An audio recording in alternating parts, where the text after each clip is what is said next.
Hello everybody and welcome back to Super Mario RPG, and we're about halfway through Booster's Tower, and there's a lot of enemies that we can fight, but I'd rather we skip them than anything really, because, you know, the experience in this place isn't really that great, but it's still, at this time, your level should be decent, or at least pretty good. I mean, you can feel free to grind or whatnot. But we have, I think this is the same enemy in Mole Cave, I'm not sure, because it's harder to see the color of the sprite since everything is darker, but I kept that battle in because why not? And then I just, you know, take out all the others, like I usually do. Overall, I really do like Booster Tower's music, and I do like how good it's really short place, but I really like it for what it is. And right here we have this little game that, if you remembered downstairs, I was looking at the photos of the old Booster family. You have to do it in order, and just do it the way I did it. Booster will give you a key, and we'll get a new weapon for Bowser. The door is right here, right where we got the key, so... Yeah, you have to touch the chain chomp in order for it to activate. That's why it didn't do anything until I touched it.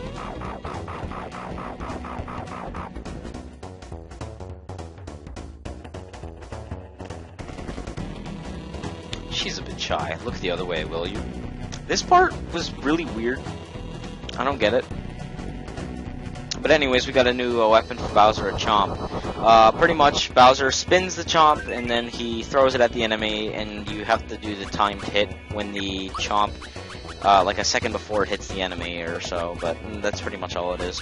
And I'm gonna switch, after this real quick, I think I'm gonna switch back to Geno, because Geno's really useful for the boss fight where that's coming up soon. But at next level, when Geno turns level 8, he's going to learn a very useful ability that is going to be pretty much essential unless you don't want to buy Crystalline or anything like that anymore. It's more like a thing if you want to do it. It's not that hard to do as a timed hit, but it's more of like, hey, if you don't want to have Geno in your party, then you might as well just keep buying Crystalline and power-ups and whatnot. But anyways, yeah, that's pretty much all that we have for Booster's Tower. It is probably one of the most platform-heavy areas of the entire game. I don't think there's that many other areas that require you to do so much platforming. I think this, and then, like, maybe the end of the game, and that's really it. There's really not that much platforming in a Mario game, believe it or not.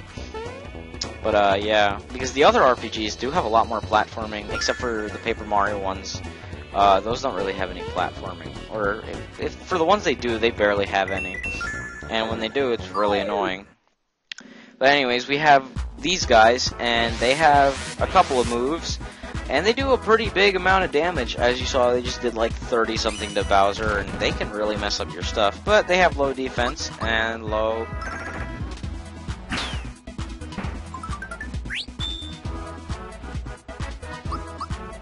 I think they have a high magical defense, but they're not really something you should worry about. As you saw, Mario did 106 damage on them. The room we're in after this minigame right here, there are specific tiles like that cause enemies to come out of the floor.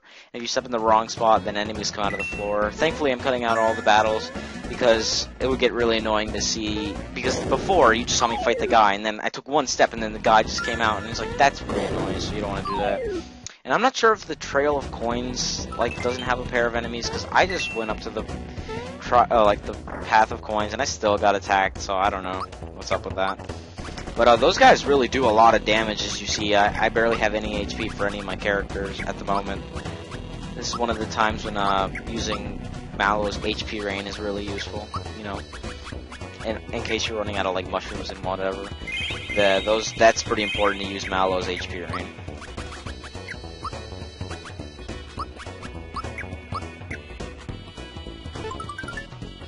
Now we have Zoom Shoes. They just increase our defense, and then they increase our agility by 10, if I recall.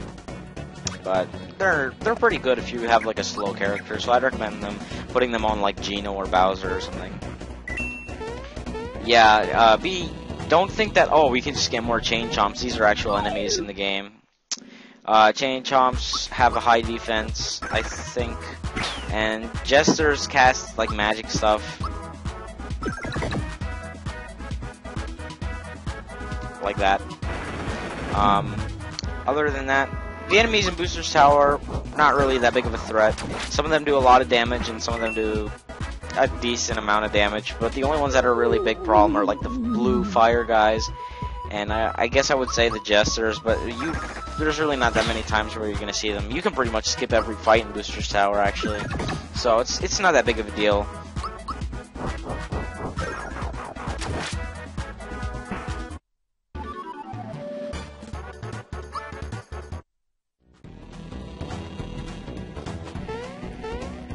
See, like, just jump over the chain chomps and whatnot. Chug a chug! Well, this part, right here, I never understood it. It's really weird in my honest opinion, because it was just like, Booster is making fun of you and he's gonna throw bomb-bombs at you, but you'll see in a second.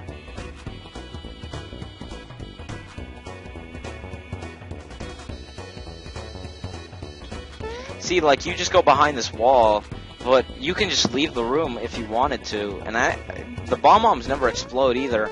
So I don't know what's the point of having that little corner room if you can just escape before he throws the. I don't know. I guess it's to build up really fake tension. Well, it beats me. He should be having a looking like that expression. That's pretty funny.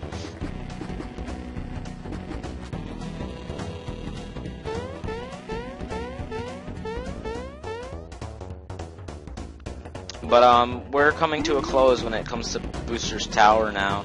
I think after this room we're gonna be seeing something real quick. So yeah. I mean, if there's also a thing before you beat the game.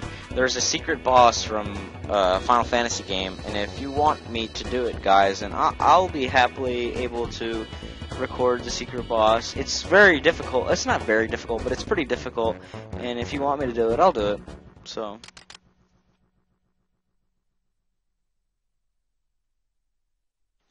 So, hide until Booster opens the door, Princess Toadstool says. Oh, this part's really fun. So pretty much we're just going to see Booster and his Snifits come in. And it's a pretty fun mini-game. I'll explain it as soon as it happens. But right now, you can do whatever you want behind the curtains, and you can also talk at the same time. They never hear you or anything, so don't worry.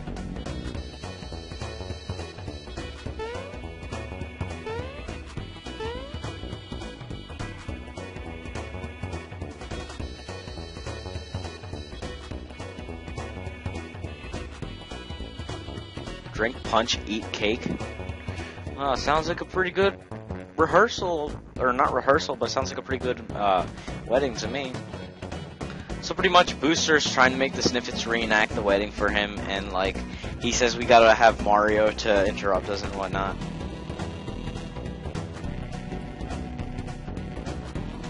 You couldn't find water if you were a fish.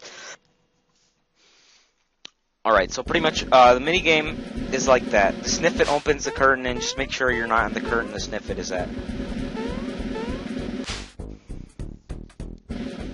And as we see, there's 3 Snifits, so the more we wait, the more Snifits there are, obviously.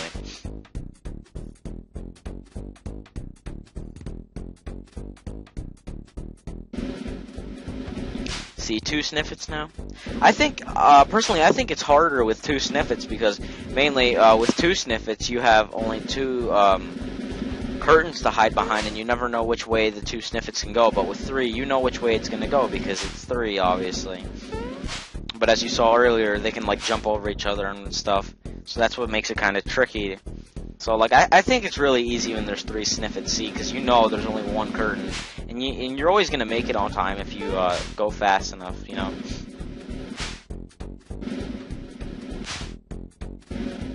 See, like that, they do stuff like that.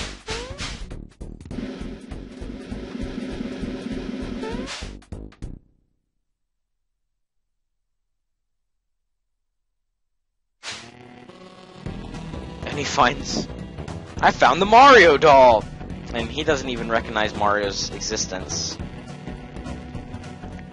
And he starts crying because he can't get it. But anyways, what you have to do is you have to go under the curtain and just jump on it.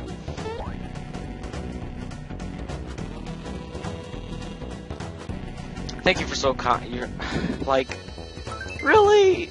I find this hilarious that Booster doesn't, like, see that we're Mario, and he just not tried to attack us too long ago. The characters. Also, the password of the door is, whatever you name the file of your game. So, like, if I named it, like, Gino or something, he would say Gino at the door, and it would open the door. But enough of that. We have Knife Guy and I forgot the other guy's name. But pretty much Knife Guy, melee. The guy on the ball, magic, obviously. But using that to get all my defense up.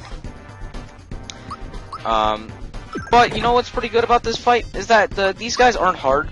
Knife Guy does pretty good damage, and this guy does. The only thing, like I said, good damage.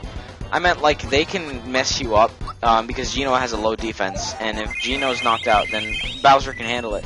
Because the joke, the amount of damage that these guys do to Bowser is just so amazingly funny that I think you could win this fight with just Bowser alone. Because Bowser's damage is high, and his defense is so high that they're literally never going to hit him. Or they're literally never going to do any damage to him. So just have Bowser as a party member by this point, and, you know. And, honestly, they merge, and that doesn't make it any harder, because I don't really think their stats increase or anything like that. And, they just kind of go on top of one another, and once you kill one, they just start to go back to where their regular position was. So I don't see this fight being that hard. It's pretty simple, and it's pretty easy. So yeah, they just use, like, basic magic while the other guy uses, like, sleep and turns us into stuff, which I'm happy he didn't turn me into anything, because, that would kind of screwed me over, but, yeah. One thing that, bothers me, or not bothers me, but one thing I have to continuously do, I remember I had to re-record, one of the areas in the game, like, 7 or 8 times. Oh man, I got so tired of playing that place, and we're coming up to it a couple parts after, but it's really annoying as a place, because it has the hardest boss, and the area is, it has like a puzzle to it, but you don't need to do any of it. I'll explain it later when we get there, but anyways. They're pretty tough, so pretty much one guy's knocked out and get his money.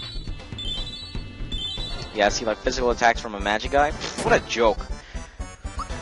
But, I think that should really just explain the whole mini-boss fight. They're pretty simple. The magic guy takes a lot of damage, and not that much to worry about.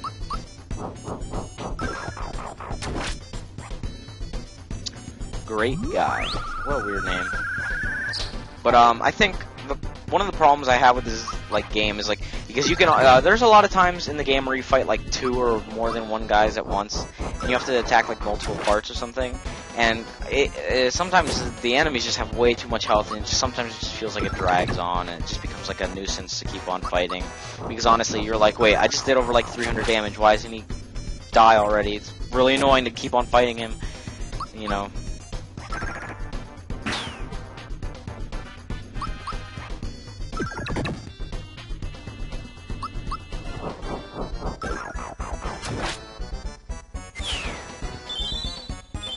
But anyways, we just knocked both of them out. And I like how the intention is to climb this giant tower and then jump right off it. Okay, yeah, alright. That's great. I couldn't think of anything better to do. Alright, Geno Boost. That's the greatest skill, in my honest opinion. I'll get into that when we actually start fighting again. But for the meantime, the rest of the part is just a minigame. Another minigame. Man, this game loves things like that. Go, Mario, go! Alright, so this part's pretty interesting right here. What we're gonna have to do is, they'll explain, if you want Toad to explain it to you, we'll do it later. But Mario's pretty much gonna be chasing after Booster, and if you touch Princess Peach, she gives you a flower. But the only way to touch to her is by jumping on Booster's snippets or a bunch of barrels rolling down the hill. It's pretty awkward to do, but you can score a lot of flowers out of it. And if you want a whole load of flowers, you're gonna have to do this, like, you're gonna have to, like, come back here continuously and don't progress any further. Just keep coming back here, and I think you can keep doing it, but I'm not sure, because I've only ever did this mini game like once and never returned to do it. And I do like it, and I do like the music that's sporting it. It's very catchy, but it's pretty difficult in my opinion because I'm not good at timing jumps. But you know.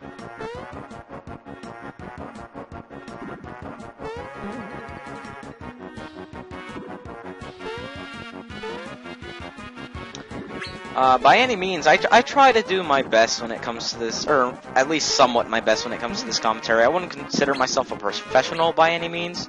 I'm just pretty much here to entertain the people that just want to watch this and see me do a horrible commentary of a video game that I enjoy, but, you know, why watch me play a video game when you can play it yourself? Don't need to judge me that way. Just trying to be who I am.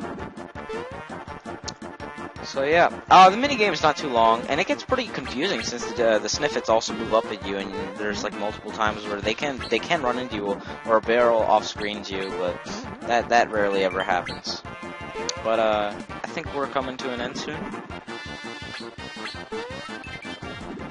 They can also knock you back really far, so keep in mind that that will affect you, and you will probably not get as many flowers as you want. But yeah.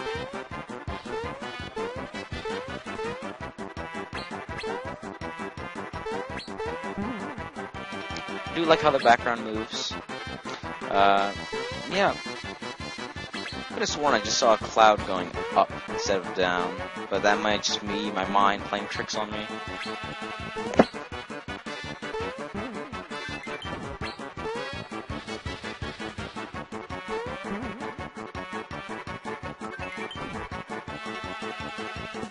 And alright, well, I'll see you guys all in the next part. Goodbye.